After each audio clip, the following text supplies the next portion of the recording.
자, 여러분 안녕하세요. 오늘은 크리스천 독서교실 어, 이명박 대통령의 신화는 없다. 오늘 한번 우리가 보도록 합니다. 이 책은 1998년에 초판이 나왔고요.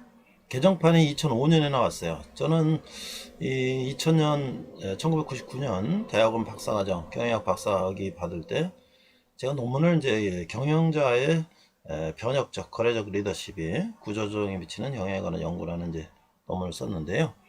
그때 제가 이제 CEO들의, 국내 CEO들의 책을 한 100권 정도 읽었어요. 그 중에 하나가 신한없다입니다. 자, 우리는 뭐, 이명박 대통령으로 이제 잘 알고 있죠. 자, 이 책은 사실 대통령 되기 전에 시장 시절에 자서전으로 쓴 겁니다. 자, 이 책을 소개하는 내용을 보면 약하고 소심한 소년이 현대건설의 회장이 된 가정을 닮았다. 그래서 서울시장 이명박의 자전적 에세이 신화는 없다. 가난하게 태어났죠. 그래서 또 대가족입니다. 아버지도 안 계시고 거기서 막내로 태어나서 어린 시절에 어머니와 같이 시장에서 장사하고 이랬어요. 그랬는데 그럼에도 불구하고 혼자 공부를 해서 고려대학교 경영학과 입학해서 학생회장도 하고 그 당시 이제 일본 한일협정 반대 시위를 6.3 시위를 하다가 감옥도 가고 그 이제 전과자가 됐기 때문에 취직할 수가 없죠. 그럴 때 청와대 편지를 했습니다 하고 취직해달라 할 수 있게 해달라. 그래서 이제 우여곡절 끝에 현대건설에 들어갔죠. 그래서 이제 이 월급쟁이 사장이 된 거예요. 회장이 된 거예요. 참 대단한 이야기입니다. 그런데 여기서 우리가 단순히 이명박 대통령의 그 노력만이 아니라 그 어머니 기도와 이명박의 믿음을 우리는 또 초점을 맞춰서 보려고 합니다. 자, 이명박 대통령은 포장팡 시장 통해서 가난한 어린 시절을 보냈다. 그래서 엿장사, 뻥튀기 장사, 과일 장사도 했다. 자, 그런데요, 뒤에도 나오겠습니다만은, 어렸을 때 이제 중학교 졸업하고 고등학교를 가야 되는데, 형 여러분 잘 아는 것처럼 이상덕 형님은 공부도 잘했죠. 뭐 형제가 다 잘했어요, 가족들이. 그래서 이제 형이 이제 서울로 고등학교 가니까 너는 이제 형을 도와서 장사해야 된다. 그래서 어머니가 시장에서 장사를 하게 했어요. 그러니까 중학교 졸업하고 고등학교 가는 그 사춘기에 고등학교를 못 가고 시장에서 장사하고 뻥튀기하고 사과 이런 거 파니까 얼마나 창피하고 그랬겠어요. 그랬는데 이제 그렇게 1년 지났는데 중학교 담임 선생님이 찾아왔어요. 그래서 저 동지상고 포항의 동지상고 야간에 가면 자금 받고 할 수 있다. 고등학교는 가야 된다. 그래서 이제 동지상고를 가게 된 거죠. 그래서 열심히 공부했어요. 다시 이제 가족들이 서울로 올라왔습니다. 아마 형이 대학 가고 이제 그걸 뒷바라지 하기 위해서 왔겠죠. 해방촌이라고 용산에 이제 아주 참 피난민들 사는 어려운 동네가 있었죠. 거기서 이제 시장 통해서 이명박은 이제 리어커로 쓰레기 치우는 일도 하고 이제 그렇게 했습니다. 그러다가 자기도 대학 가야 되겠다 하고 청계천에 가서 헌책방에 가서 경영학 책 관련된 거를 가지고 공부를 한 거예요. 그래서 혼자 공부해서 이제 형님은 서울대학교 갔고 이명박 대통령 고려대학교 이제 경영학과를 가게 된 거죠. 이 책에 참 그런 얘기들이 나옵니다. 아주 참 그 뭐 미화된 얘기도 있고 좀 이렇게 한 것도 있지만 아주 참 그 가난한 시절에 노력하는 내용들이 그래서 이제 그 시장 통해 있는 분들이 전부 다 돈을 모아서 이제 입학금을 마련해 줬다는 그런 얘기도 있어요. 자, 그래서 현대에 입사해 갖고 12년 만에 사장이 됐다. 이 현대 건설의 근무한 시절도요. 해외 주재할 때 격리 쪽 업무를 하고 있었는데 강도들이 들어와서 무장 강도 들어와서 그냥 다 습격해서 돈 뺏어가고 그러는데 이제 뭐 이명박 이 사원이 말이죠. 그 돈 들어있는 그 보따리를 끝까지 지키고 해서 아주 회사에서 큰 화제가 됐다. 그래서 이제 나중에 현장 소장되고 아주 그 책임감으로 굉장히 인정을 받았다. 그런 얘기도 있어요. 자, 그래서 이제 현대건설을 마치고 이제 국회의원을 하고 그 다음에 이제 서울시장을 하고 그 다음에 이제 대통령을 하게 된 거죠. 그래서 이 당시에는 이제 서울시장 시절이기 때문에 여러 이제 활동한 내용들, 뭐 시상한 내용들 이렇게 소개하고 있습니다. 자, 그래서 이제 그 책을 보니까 이제 1998년에 초판이 나왔는데 2005년에 이제 개정판을 제가 소개하고 있어요.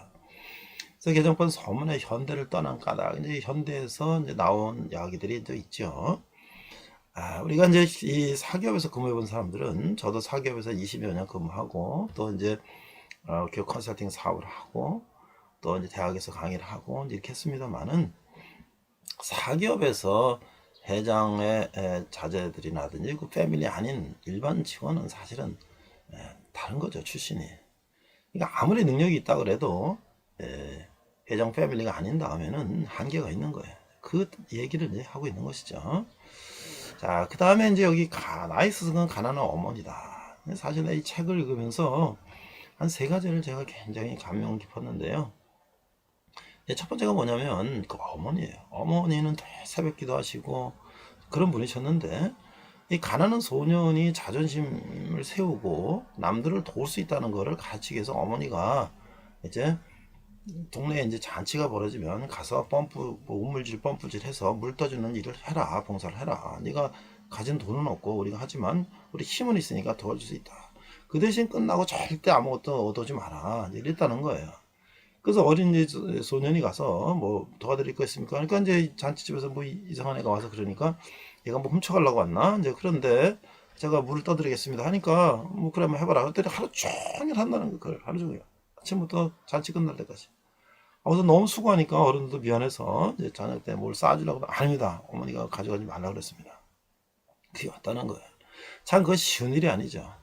그런데 나중에 이명박 대통령이 시장이 됐을 때 그 옆집에 살던 사람이 미국에 이제 강연하러 갔는데, 미국에 가서 강연하는데 강연 끝나고 옆집에 그 살던 사람이 인사를 하더라는 거야.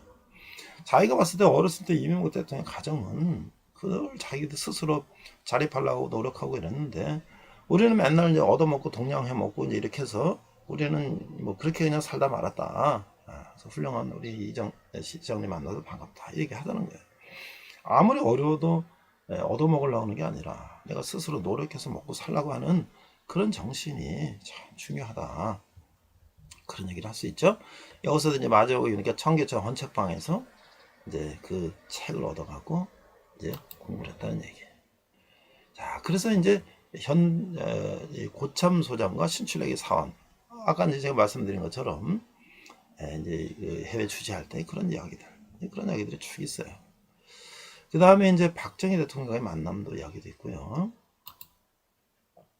그래서 결국은 이제 시장이 되고, 또 우리가 이제 그 이명박 대통령의 이제 서울시장 시절에 우리가 참 또 기억에 남을 일이 있죠. 뭐냐면 버스 전용 차선을 만드는 거예요. 이게 사실 버스가 가운데로 간다고 하는 것은, 우리가 사실 옛날에 그 3일 고가도로라든지 뭐 이런 고가도로를 하는 것은 사실은 이제 승용차들이 빨리 가게 하는 거잖아요. 그냥 평지 길에는 차들이 막히니까. 근데 이제는 역발상이죠. 버스가 가장 가운데서 대량으로 수송하는 길을 전용을 준다. 이게 보통 일이 아니죠. 좁아서 밀리는 이 찻길에서 버스를 위해서 노선을 하나를 준다라는 게. 그러나 지금까지도 우리가 벌써 한 20년 이상 쓰고 있나요? 아무도 그거 반대하는 사람 없어요. 마치 박정희 대통령이 경부고속도로를 건설할 때 그걸 많은 사람들이 반대했던 사람들이 지금도 아무 말 없이 그걸 타고 다니는 거나 똑같은 얘기다 할 수가 있죠. 그 다음에 이제 청계천 복원 사업이에요. 청계천을 복원하고 하면은 물이 썩는다 어쩐다 뭐 엄청난 반대가 있었는데, 그것도 역시 지금 아무 일 없이 서울의 명소가 됐죠. 참 그런 거 보면 이번에 어떤 그런 물론 건설에서 경영학과를 졸업하고 건설에서 이제 크면서 전 세계 수많은 그 현장을 다 다녔기 때문에, 어떻게 보면은 이번에 머릿속에는 이런 서울의 전용 차선이나 뭐 청계천 같은 건 사실 그보다 엄청난 것들을 다 봤기 때문에 이건 사실 별것도 아닐 수도 있어요. 그러나 우리는 뭐 우리의 사고 방식으로 그런 것들을 이해를 못하고 있었죠. 자, 그래서 이것이 이제 전용 차선인데, 사실은 또 이제 이명박 시장이 대통령 되고 나서도 계속 하는 얘기가 그겁니다. 기업이라고 하는 것은, 그래서 이제 기자들이 물어봐요. 기업이 어렵습니까? 뭐 시장이 어렵습니까? 대통령이 어렵습니까? 당연히 기업이 어렵다고 얘기를 하죠. 왜? 기업은 벌어가지고 써야 되는 이중의 고통을 겪어야 돼요. 버는 것도 힘들고 쓰는 것도 힘들고. 그러나 시장이나 대통령은 뭡니까? 세금 걷어서 쓰면 되는 거예요. 이거 반만 하면 되는데 그거 뭐 어렵냐 이거죠. 그런 얘기를 하고 있어요. 그래서 이제 책 속으로 보니까 성공은 자신이 간직할 필요가 없다. 성공은 타인들이 기억해준다. 그러나 실패는 철저하게 자기 자신을 기억해야 된다. 실패를 망각 사람은 또 실패한다. 참 이게 참 때 보니까 기업가는 장사꾼이 아니다. 진정한 기업가는 무에서 유를 창조하는 발명가다. 진정한 기업가는 불가능을 가능으로 바꾸는 해결사다. 진정한 기업가는 비생산을 생산으로 만드는 혁신가다. 기업가는 돈보다 일을 사랑하고 일의 성취의 뜻을 둔다.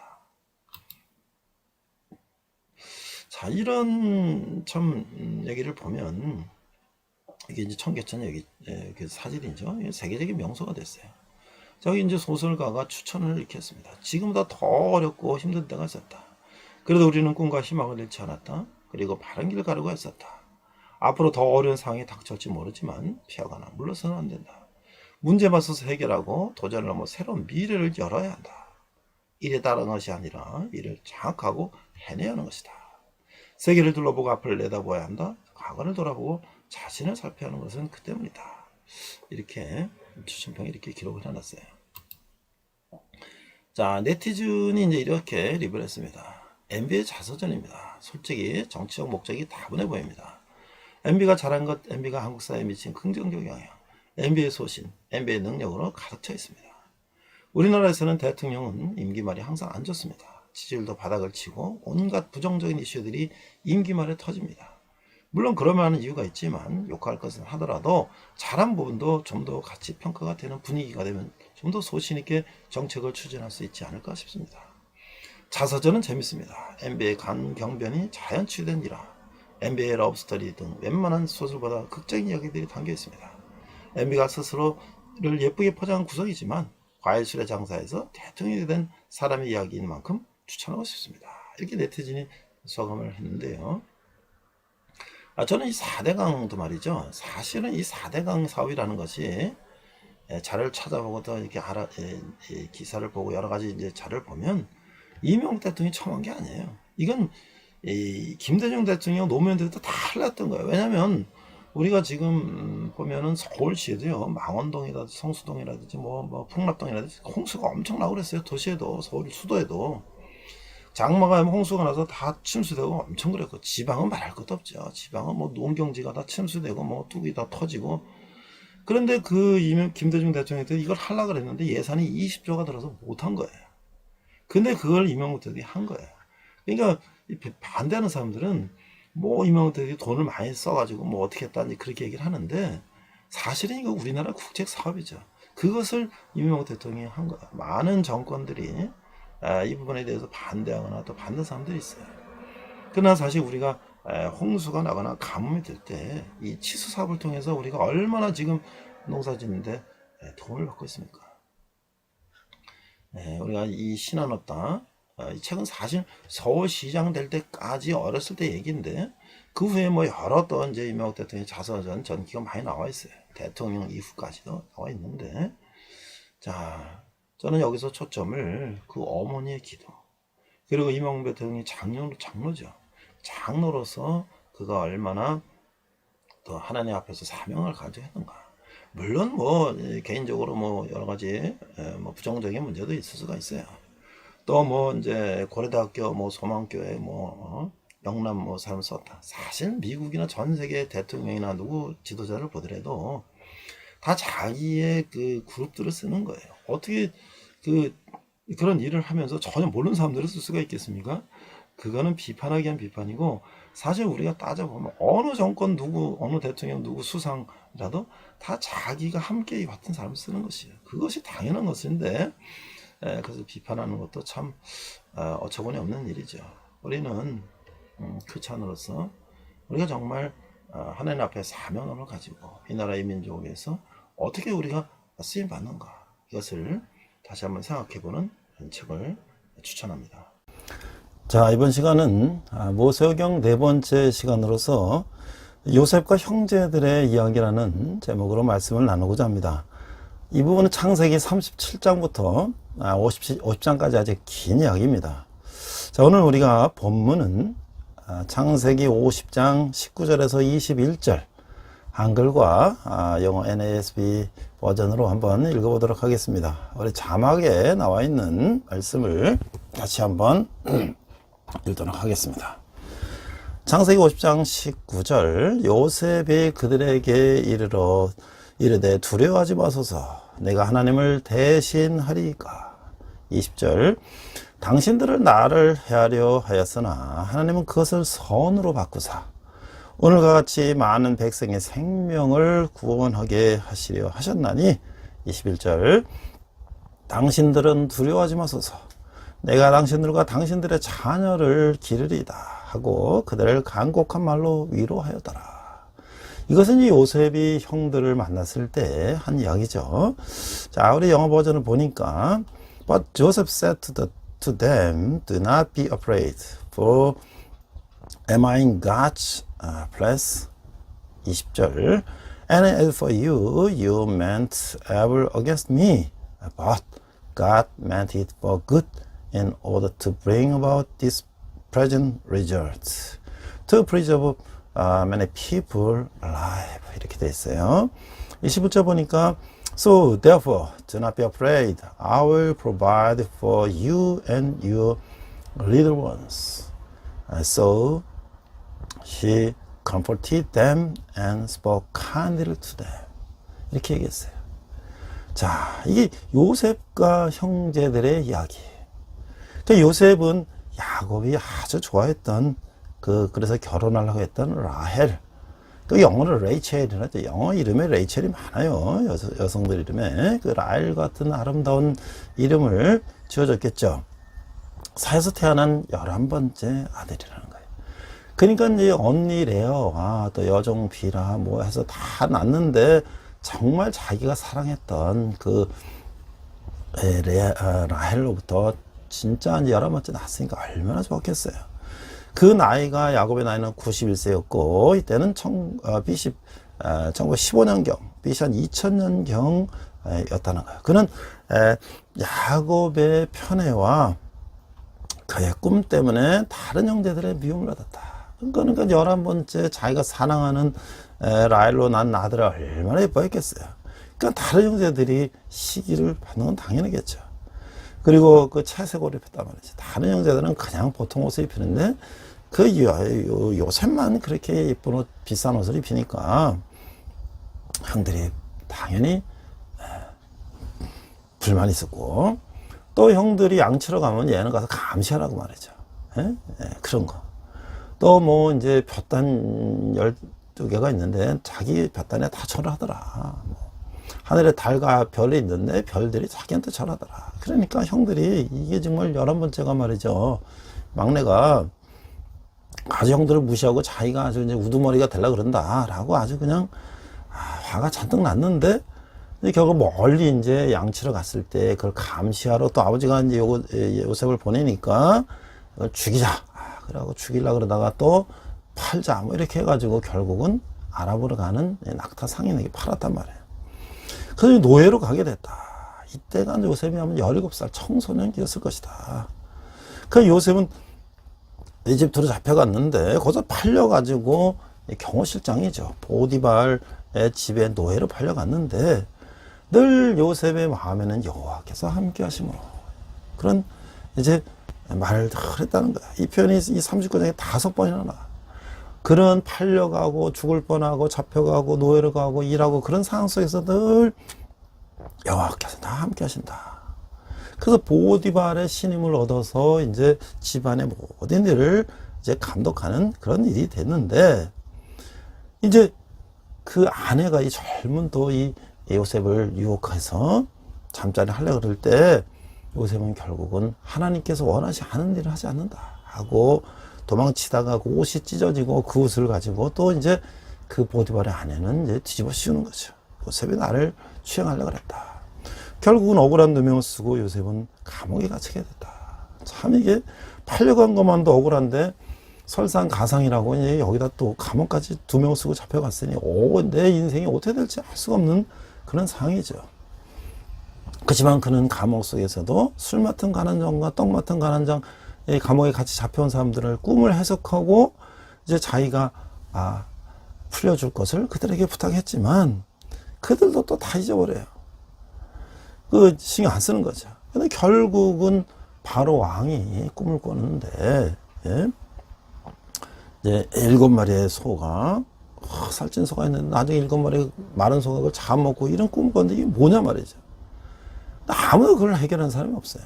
그때 이제 그 감옥에 있던 간원장이 요셉을 생각하고, 제가 감옥에 있을 때 꿈에 해석하는 요셉이 있었습니다. 그 요셉을 이제 발탁을 했어요. 그래서 이제 요셉이 꿈을 해몽하니까, 그러면 네가 이제 이걸 해봐라 해서 요셉은 이제 총리가 되고, 그 흉년 들었을 때 그걸 다 잘 곡식을 관리하고, 다시 흉년 들었을 때 그걸 또 다시 이제 팔고 하면서 그 위기를 잘 극복하는 거예요. 그 역시 이스라엘도 그 중동 지방에 다 이제 그 흉년이 되니까, 그 이스라엘에서도 이제 야곱의 형제들, 아들들, 요셉의 형들이 이제 곡식을 구하러 이제 왔던 것이죠. 그 결국은 이제 이 요셉은 형들을 통해서 아버지 야곱과 형제들을 만나게 되고, 그 다음에 그가 12번째 동생 베냐민을 만나게 되는, 이렇게 되고, 그들은 이제 결국 그 이집트의 나일강 델타 삼각 쪽에 농사 짓는 곳보다 이들은 이스라엘에서 양을 치고 하던 사람이기 때문에 고센 땅이라고 하는 양치기 좋은 곳에서 살게 됐다. 이때가 이제 1870년경이다, BC. 그래서 이제 하나님은 야곱과 요셉의 파란만장한 삶을 통해서 아브라함의 약속을 이행하고 하나님 나라의 회복의 사역을 동역할 한 민족을 이루는 일을 마무리하셨다. 이들은 비록 노예의 신분이지만 하나님 나라를 회복하게 한 동역자로서 400년간의 민족의 형성기를 접어들게 한다. 그러니까 요셉의 삶은 한마디로 하나님 앞의 삶이었다. 자, 그래서 요셉은 말이죠, 보디발의 아내 유혹을 받았을 때도 그는 창세기 39장 9절에 보면, 이 집에는 나보다 큰 이가 없으며 주인이 아무것도 내게 금하지 아니하였어도 금한 것은 당신뿐입니다. 당신은 그의 아내입니다. 그런즉 내가 어찌 큰 죄악을 행하여 하나님께 죄를 지으리까. 그 가정 총무로서 모든 것을 다 할 수 있는 권한을 요셉에게 줬지만, 요셉은 그 여인의 유혹을 뿌리치면서, 내가 당신은 내 주인의 아내이기 때문에 내가 당신을 범할 수가 없습니다. 그것은 또 하나님께서 주신 약속이기도 하죠. 그래서 지켰다는 거예요. 자, 어떤 이 요셉의 기근 정책을 통해서 이 요셉은 바로의 꿈을 해석할 뿐만 아니라 명철하고 지혜로운 사람을 택해서 7년 풍년과 함께 찾아올 7년 흉년을 대별하고 제안했다는 거죠. 바로는 그 일의 적임자로 요셉을 지목하고 자기 다음가는 애굽의 지도자로 세웠다는 거예요. 바로의 꿈대로 요셉이 애굽의 총리가 된 후 7년 동안 풍년이 들었어요. 요셉은 풍년 기간 동안 각 성마다 곡식을 저장하도록 했다. 낭비하지 말고. 이어서 흉년이 시작되자 백성들은 양식을 얻기 위해서 요셉을 찾아오는 것이죠. 요셉은 기근 때문에 찾아온 배고픈 백성들에게 무조건 곡식을 주지 않았다. 때로는 아주 냉정하리만큼 사람들에게 돈을 받고 곡식을 팔았다는 거예요. 왜냐하면 이것은 7년 흉년을 내다본 치밀한 계획이다. 우리 지도자는 때로는 냉정한 이런 태도가 필요하다, 이렇게 알 수가 있어요. 요셉은 변화가 필요한 상황에서 창의적으로 반응을 했다.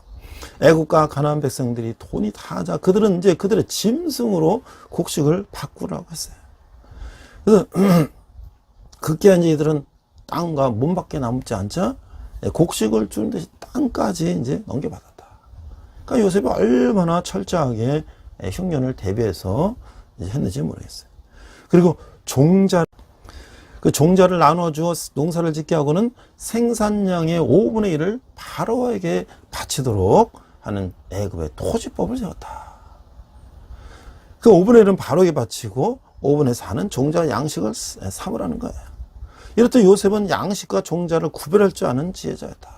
얼마나 이 요셉이 지혜롭게 이렇게 정책을 폈냐 말이죠. 요셉이 이렇게 했던 것은 가슴보다 더 중요한 것은 이성이었기 때문이다. 그렇게 하면 모든 사람이 함께 잘 살 수 있기 때문이다 말이죠. 이 원리를 알았던 요셉은 철저히 하나님이 주신 지혜와 애굽에서 배운 모든 지식을 활용해서 바로에게 충성했고 만 백성을 구원하는 역할을 잘 감당할 수가 있었다. 이 애굽의 역사를 보면 셈족이 와서 이제 지도자 역할을 하고 했던 그런 역사의 기록이 있어요. 그러니까 이 아프리카는 이제 함족이지 않습니까? 함족.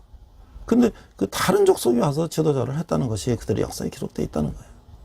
그래서 이제 우리가 이제 형통한 길의 열쇠는 뭐냐? 바로 신뢰다, 신뢰. 요셉은 그 인생 여정 가운데 어두고 힘든 역경을 여러 차례 겪었지만 그때마다 자신의 어려움에 매몰되지 않고 오히려 어려움을 당한 사람들에게 신실하고 충성스러운 자질과 품성을 발휘함으로써 신뢰받는 사람이 되었다. 그래가지고 이르는 그런 역경 속에서도 다른 사람이 있고 따를 수 있는 지도자로서의 면모를 다듬어 갔다고 하는 거예요. 첫째, 그는 애굽의 종으로 팔려가는 어려움을 당했지만 자신을 산 주인 보디발에게 충성을 했다. 보디발은 요셉을 특별히 신임하여 자기의 소유를 다 그의 손에 맡길 정도였다고 하는 것입니다. 보디발의 집의 가정 총무 역할은 요셉을 하여금 그의 외국에서 살아가는 데 필요한 여러 가지 자질을 배우게 하고 리더십을 개발하게 했다. 둘째, 그는 보디발의 아내로 인해서 간음자로 누명을 쓰고 감옥살이를 했지만 감옥에서도 사람들에게 신뢰를 얻었다. 전 옥에 있는 죄수를 다 요셉의 손에 위임할 정도였다. 또는 그는 하나님이 주신 영감으로 꿈을 해석하여 감옥의 여러 가지 문제들을 해결했다. 우리 젊은 세대들이요, 이런 성적인 유혹에 그냥 넘어갈 수가 있죠. 만약에 요셉이 이 성적에게 넘어갔다면 요셉은 그 보디발의 아내와 행복하게 살았겠습니까? 당연히 보디발의 아내는 증거를 없애기 위해서 언젠가는 요셉을 죽일 수가 있고 또 어떤 방법을 구하겠죠. 그럼 결국 요셉은 이제 그 인생은 비참하게 끝나는 거예요. 그래서 앞에는 달콤하게 보이지만 뒤는 뻔히 보이는 그런 것들을 우리는 인내하고 참고 그것을 거부할 줄 알아야 된다. 셋째, 요셉의 꿈 해석대로 감옥에서 나온 술 맡은 관원장은 그를 잊어버렸지만 그는 만 2년간 더 감옥에서 신뢰를 쌓으며 하나님의 뜻을 기다렸다는 거예요. 그래서 자기가 꿈에 모여서 풀려나간 사람이 자기를 도와주지 않고 잊어버렸을 때 얼마나 또 실망하고 좌절했겠어요.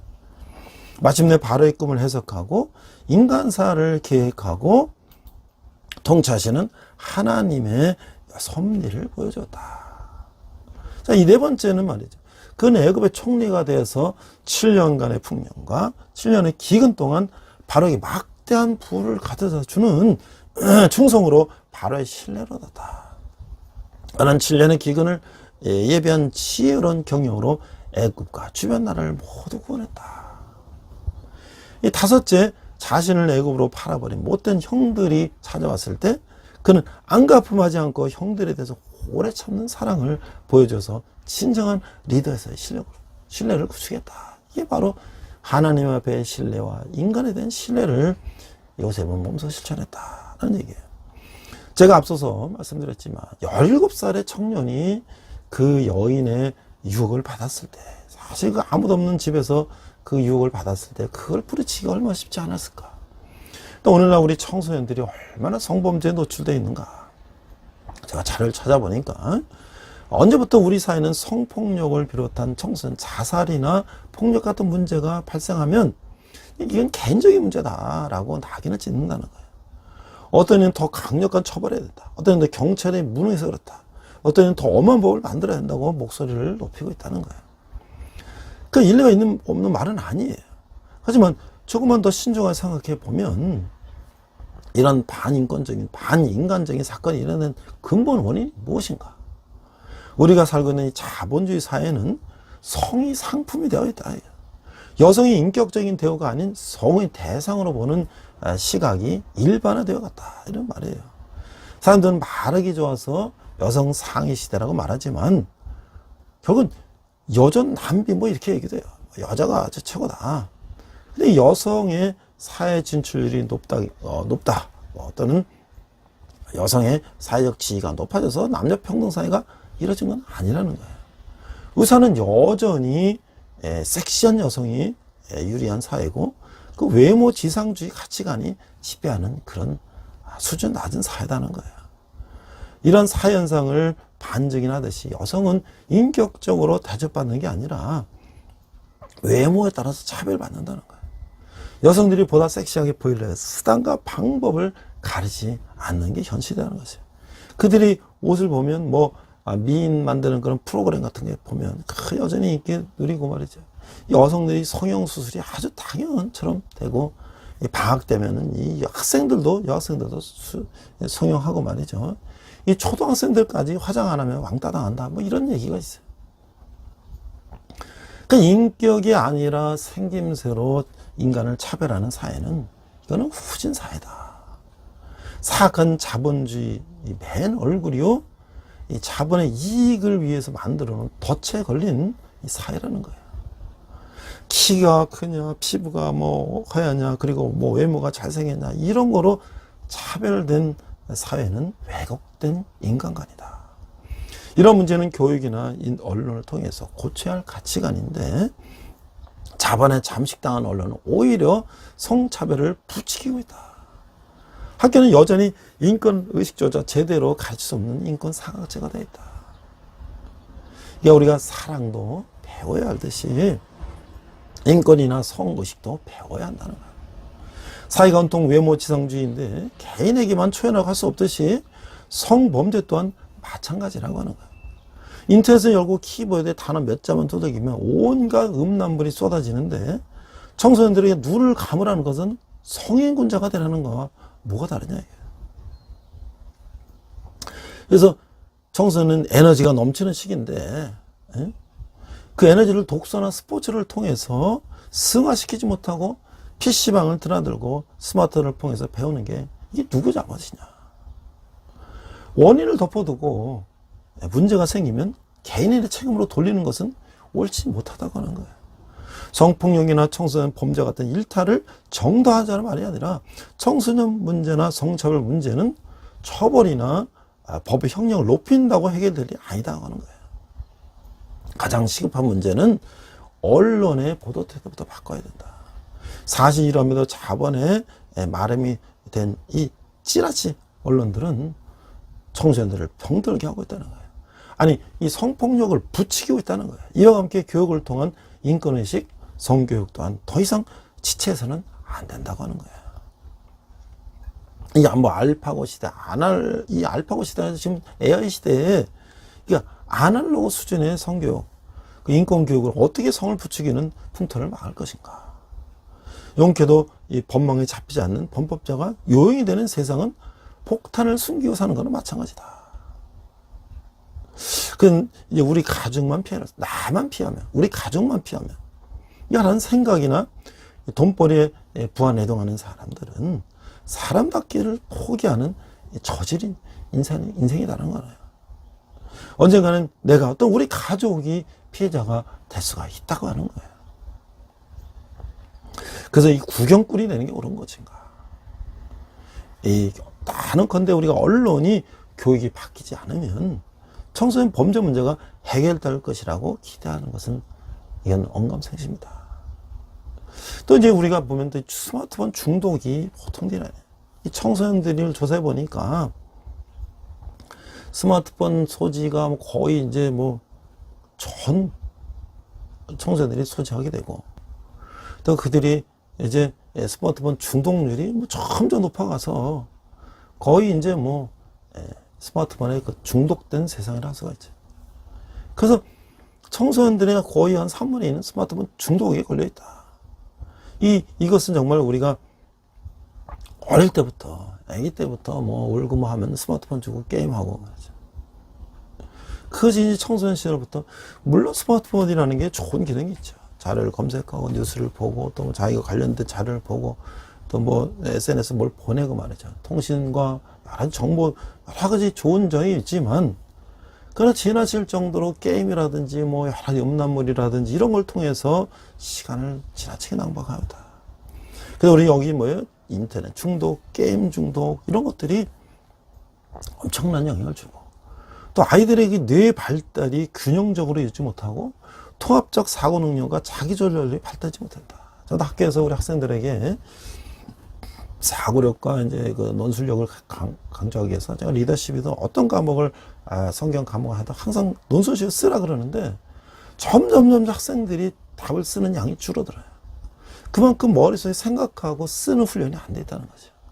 보고 이해하는 건 많은데 내가 그걸 나름대로 생각하고 그걸 내 사고를 정리하는 이 능력이 점점 떨어지고 있어요. 그래서 우리가 또 거북이 뭐 꾸부리고 있죠. 또 뭐 수면 부족, 예? 또 이게 이 길거리 가다가 또 사고 나는 것도 많고 말이죠. 자, 그래서 그 우울한 기분이 들어 불면증, 무기력증, 주의 집중력, 기억력, 판단력도, 인지기능 저하, 자기 비하, 뭐 피해 망상, 수면 장애, 소화불량, 두통, 면역 저하, 뭐 이런 것들이 이 스마트폰 중독으로 인해서 많은 부작용들이 생기게 되는 거예요. 정서 불안, 이런 것까지. 그래서 우리가 이 미래는 이 피해를 우리가 정말 심각한 사회 문제로 생각하고 이걸 어떻게 우리가 이걸 막아야 될 것인가. 또 이제 이 사회 문제 심각한 문제, 묻지마 범죄가 또 이걸 많이 발생하고 있다. 그래서 이제 뭐든지 스마트폰을 검색해 보잖아요. 그래서 그걸 또 따라해보는, 청소년들은 자기가 보는 것에 따라서 그대로 따라하지 않습니까? 또 많은 또 지금 자살이라든지 말이죠. 이런 것들이 얼마나 우리 사회에, 특히 우리 청소년들에게 심각한 문제를 야기시키고 있는가를 우리는 심각하게 생각해야 된다고 하는 것이죠. 그래서 이 관련된 모든 부처, 정부 부처가 또 학부모들이나 또 이런 시민단체들이 이런 것들을 우리가 적극적으로 이제 홍보하고 계몽하고 또 부모들이 청소년들을 지도해서 그런 것들로부터 우리 아이들을 지켜야 된다. 지금 정말 우리가 어른들이 알지 못하는 이 청소년들의 이런 여러 가지 비행 문제라든지 일탈 문제가 이게 스마트폰으로 엄청나게 영향을 미치고 있다라고 하는 것도 알 수 있죠. 저도 또 이제 뉴스를 얼마 전에 보니까 군대도 지금 스마트폰을 더 잘하게 쓰니까, 물론 일부겠지만 뭐 게임 같은 거 하고 뭐 하다가 많은 돈을 또 거기다가 또 잃어버린 또 군인 형제도 있다 그래요. 이런 것들이 스스로 통제가 안 될 때는 어떤 외부적인 통제를 통해서 어느 정도 거리를 둘 수 있는 그런 역할이 필요하다라고 생각할 수가 있는 거예요. 자, 그럼에도 불구하고 우리 요셉은 말이죠, 그러한 유혹을 어떻게 피할 수가 있습니까? 그는 하나님을 의식하고 하나님 뜻대로 살겠다고 하는 그런 자세를 가졌기 때문에 하나님이 원치 않은 일은 할 수가 없다라고 자기 자신을 지킬 수가 있었다고 하는 것이죠. 자, 이제 요셉의 신앙 고백을 우리가 또 한번 나눠보겠습니다. 자, 형들을 용서하는 요셉이에요. 자, 요셉이 그 형제들이 그를 팔아버리는 데서 용서를 구하는 일에도 요셉은 어떻게 반응하느냐. 창세기 50장 19장 21절 우리가 지금 본문을 읽은 거예요. 요셉이 그들에게 이르되 두려워하지 마소서. 내가 하나님을 대신하리까. 20절 당신들은 나를 헤아려 했으나 하나님은 그것을 선으로 바꾸사 오늘과 같이 많은 백성의 생명을 구원하게 하셨나니. 21절 당신들은 두려워하지 마소서. 내가 당신들과 당신들의 자녀를 기르리이다 하고 그들을 간곡한 말로 위로하더라. 자, 그는 언제나 하나님 앞에서 하나님이 보시는 것처럼 했다. 그의 삶을 통해서 하나님의 뜻을 이루신다는 하나님의 섭리에 언제나 순종하는 삶을 살았다. 이것이 바로 예수님이 주기도문에서 가르쳐주신 것처럼 하늘에서 이루은 것처럼 땅에서도 이루어지다 라고 하는 기도라고 하는 것이에요. 이 족장들, 아브라함, 이삭, 야곱, 요셉 이런 족장들의 삶은 바로 하나님 나라를 회복시키기 위한 하나님의 섭리를 이루는 삶이라는 것을 보였다는 거예요. 하나님 지금도 우리의 나의 삶을 통해 뜻이 하늘에서 이룬 것이 땅에서도 이루어지는 하나님의 섭리를 이루어 가신다는 사실을 깨닫고 우리의 삶을 그분에게 내어드려야 한다는 것이에요. 그래 그분이 그의 나라를 이 땅에 이루실 수가 있다고 하는 거예요. 그래서 그 위대한 이 용서라고 하는 것이 성경에 나오는 인물 가운데 자신의 가족에게 가장 크게 분노할 이유를 가진 사람이 바로 요셉일 거예요. 자기를 죽이려다 팔아먹은, 그것도 저 먼 나라에다가. 이 형들은 이복 동생 요셉을 묘하고 애굽에 팔아버렸어요. 노예로 죄수로 1년의 특이한 사건들을 통과한 요셉은 애굽의 총리가 되어 기근 때 탁월한 구제사업의 지저가 됐어요. 이 형들이 양식을 구러 애굽 왔을 때 그들이 요셉을 판 지 20년이 지났어요. 형들은 요셉을 알아보지 못했지만 그 앞에 얌전히 엎드려 도움을 구했어요. 어쩌면 이 요셉에게는 이 복수할 기회였을지 몰라.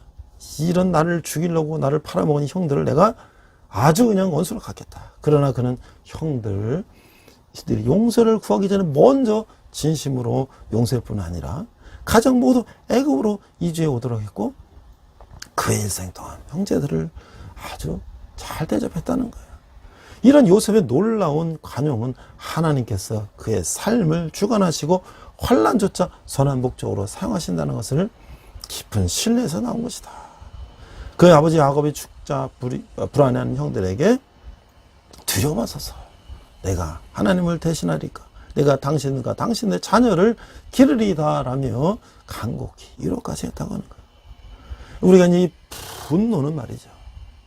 창조적인 에너지를 소모하게 만든다. 그러나 요셉은 보디발의 가정 총무를 맡았을 때도, 감옥에서 재반 사무를 맡았을 때도, 애굽의 총리가 됐을 때도 창조적인 에너지로 사회적이고 실용적인 기술을 유감없이 발휘했다고 하는 거예요.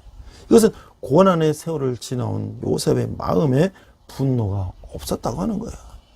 요셉의 관용과 용서의 태도는 전적으로 하나님을 신뢰한 기반 위에서 낙관적으로 살아온 그의 인생 여정을 잘 대변해주고 있다고 하는 거예요. 우리가 이 정말 분노가 엄청나죠. 분노. 이 다윗도 말이죠. 사울이 자기를 죽이려고 할 때 얼마나 분노가 있었습니까? 그러나 그는 하나님 앞에 토설하고 하나님께 그냥 다 내놓고 하소연하면서 그 분노를 이겼던 거예요. 그리고 그 자기를 죽이려는 원수 사울을 죽이지 않고 하나님 세운 종을 살려줬던 것이요. 그것이 우리가 믿음의 위대함이죠. 우리도 그러한 인간적인 분노를 하나님께 다 내놓고 그것을 이겨낼 수 있는 우리가 되야 될 것이에요.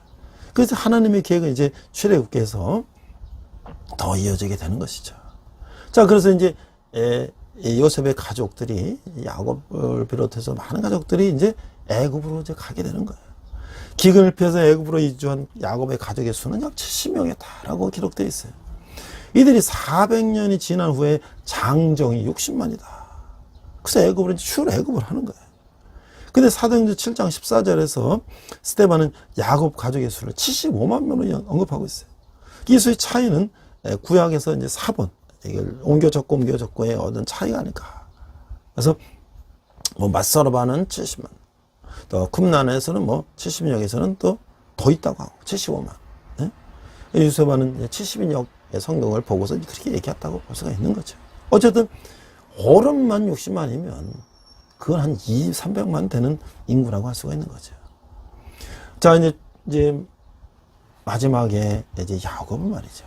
죽을 때 요셉의 두 아들 에브라임과 므낫세는 내 것이다 라고 유언을 했어요. 왜 야곱은 손자들을 자기의 아들들이라고 했을까? 야곱은 창세기 48장 7절에서 그 이유를 라헬이 자기 때문에 죽었기 때문이라고 말하고 있어요. 왜냐면 야곱이 가족들을 데리고 외삼촌 라반을 집을 떠나서 가나안으로 갈 때에 이제 라헬이 이제 그 아버지 그 드라빔 이제 뭘 지켜준다는 이제 그 부적을 몰래 가져왔잖아요. 불안하니까 뭔가 의지하려고 이제 가져왔겠죠. 그래서 이제 아버지는 자기의 그 우상들이 없어진 걸 보고 쫓아와서 또 그거 내놓으라 그랬잖아요. 근데 이 야곱은 그거 몰랐어요. 그래가지고 자신이 안 가져왔으니까 외삼촌의 씨는 누구에게서 찾든지 그는 살지 못할 것이다 라고 얘기를 했어요.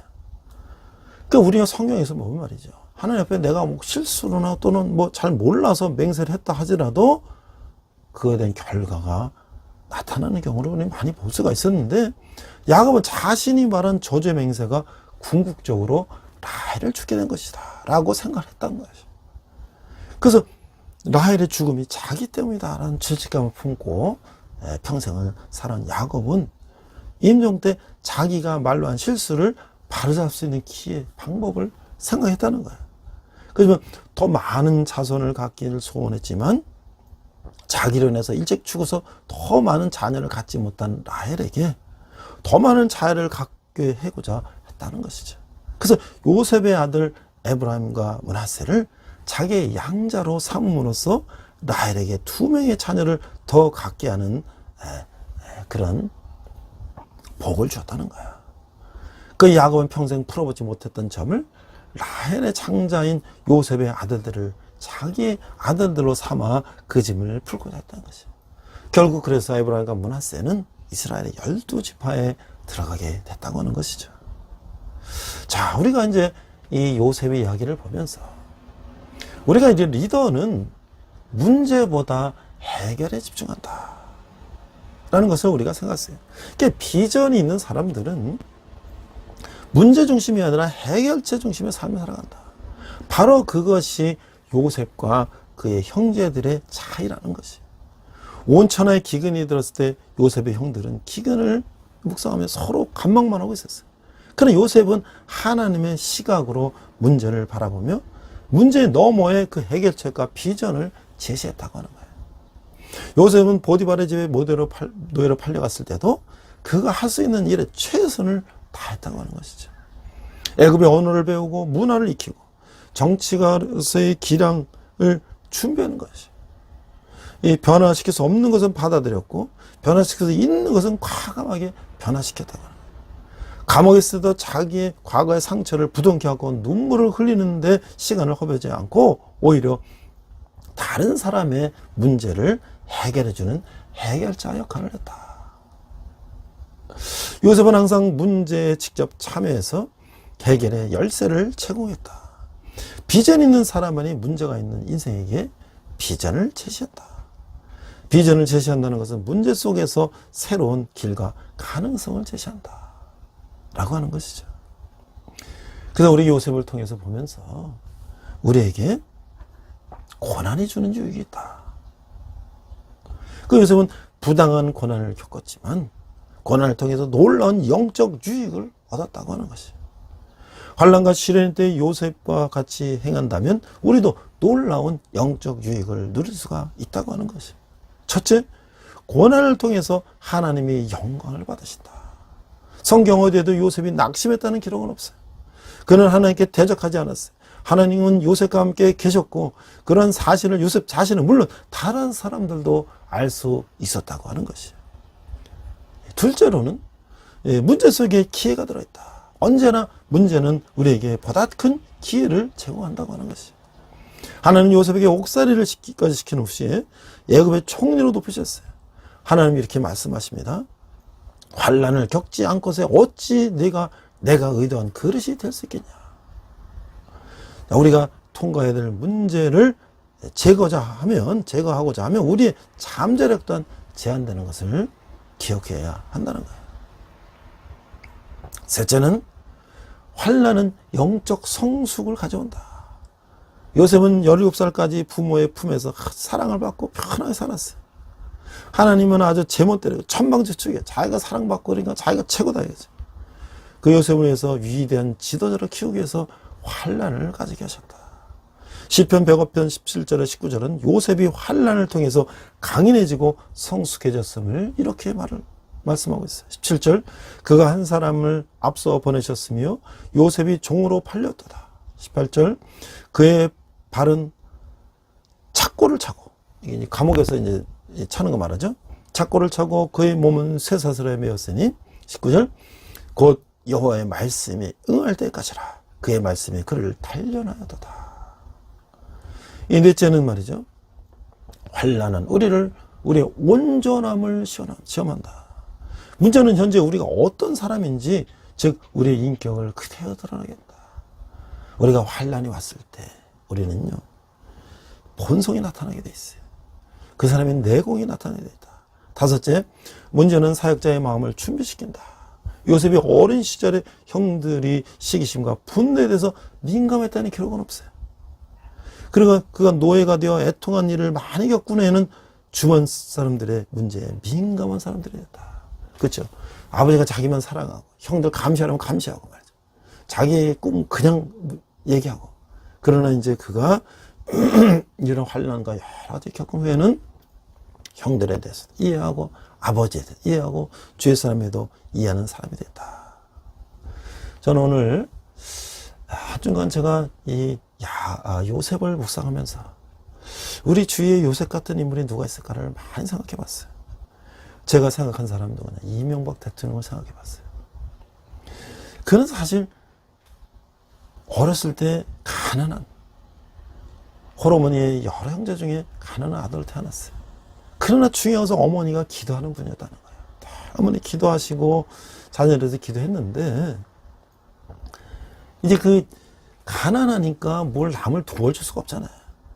그런데 그 어머니는 그 이명박 대통령을 잔치집에 가서 운물 길어주고 막 이런 하루 종일 하라는, 너가 신체 건강하니까 그런 건 도울 수 있지 않냐. 그 대신 저녁 때 뭘 주면 얻어먹지 말라. 그냥 와라 하는 거예요. 사실 이거 없는 살림에 잔치집 가서 기름이 지글지글한 뭐 이런 걸 좀 얻어먹는 거 얼마나 그게 그러겠어요. 뭐 상당히 좀 미화된 얘기겠지만 그래도 그렇게 가르쳤다는 건 참 대단한 것이에요. 나중에 그 옆집에 살던 동료해 먹던 집에 살던 분이 미국에 갔을 때 이명박 대통령 시장 때 이제 가서 강연 끝나고 찾아왔다는 거예요. 우리도 다 같이 가난했는데 우리 시장님의 어머니는 그래도 얻어먹지 않고 스스로 벌어먹고 살라고 애를 써서 이렇게까지 시장 되시고, 우리는 맨날 얻어먹다가 그냥 여기까지 왔다, 이렇게 얘기를 했다는 거예요. 그 다음에 이제 또 제가 이명박 대통령의 전기를 보면서 이 사가장수하는 얘기를, 그 사층구에 형은 말이죠, 공부해야 되니까 이상득 형은 서울대학교 나오고 코롱 사장하고 국회의원하고 했는데, 어렸을 때 형을 위해서 동생은 희생해라. 사실 청소년에게 그걸 한다니까 얼마나 수치스럽고 창피하겠어요. 중학교 들어고 고등학교 가야 되는데 그 여학생들 지나가는 시장 통해서 사과 팔고 뻥튀기 팔고 그거 얼마나 부끄럽겠어요. 그 모자를 뒤집어 쓰고 이제 그거를 했는데, 그래도 하나님의 은혜로 공부 잘하니까 중학교 선생님 찾아와가지고 너 고등학교 가야 된다. 돈 없으면 저 포항에 동지상고 야간에 가서 공부하면 된다. 그래서 낮에는 장사하고 밤에는 공부했다는 거 아니에요. 그리고 그가 나중에 이제 서울로 가족이 다 올라왔을 때, 이제 해방촌에서 시장에서 니아까 그 청소하면서 그 알바하면서 공부해가지고 고려대학교 경영학과 갔다. 뭐 현대건설 사장이 되고 그 후에 뭐 시장이 되고 국회의원 되고 대통령이 되고 그냥 잘하는 얘기죠. 마지막으로 제가 이 요셉과 이명박의 비교를 해보면서 4대강 사업을 제가 한번 생각해 봤어요. 요셉은 7년 풍년과 7년 흉년을 그 계획적으로 철저하게 그것을 했죠. 사실은 4대강 사업이라는 것은 우리나라의 수건 사업이에요. 옛날 김대중, 노무현 뭐 그 전부터 다 그 계획이 있었는데, 김대중 때 20조 들어요. 20조 원. 돈이 없어서 못하는 거예요. 그러나 이명박 대통령이 어쨌든 그 준설에서 그걸 모래를 팔고 뭐 어떻게 하면서 그걸 이뤄냈는데, 많은 사람들은 또 그걸 비판하죠. 그러나 우리가 지금 보면 이렇게 홍수가 나고 이렇게 가물고 그래도 농사가 지을 수 있는 것은 물을 잘 취수했기 때문에, 또 이렇게 홍수가 나도 침수되지 않는 건 이 강을 잘 보호했기 때문에 이게 있는 거 아니겠어요? 항상 이 미래 비전을 갖고 하는 사람들은 많은 공격을 받게 돼 있어요. 그러나 우리가 중심이 하나님과 우리가 세상을 먼 미래를 보는 그런 꿈을 가진다면 우리는 요셉과 같은 그런 미래를 꿈꾸는 큰 일을 할 수 있는 지도자가 될 수 있다고 하는 것이죠.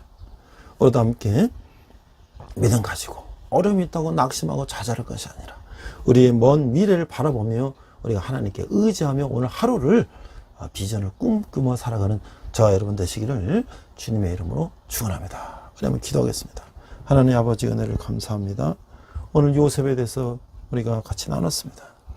비록 어려움 가운데 있었지만 요셉이 하나님을 의지하며 포기하지 않고 하나님 뜻을 구하는 인생을 살았던 것처럼 우리도 지금 여러 가지로 경제적으로 여러 가지 어려운 가운데 있지만 우리가 꿈을 잃지 않고 끝까지 그 꿈을 비전을 가지고 살아가는 저희들 되게 하여 주시옵소서.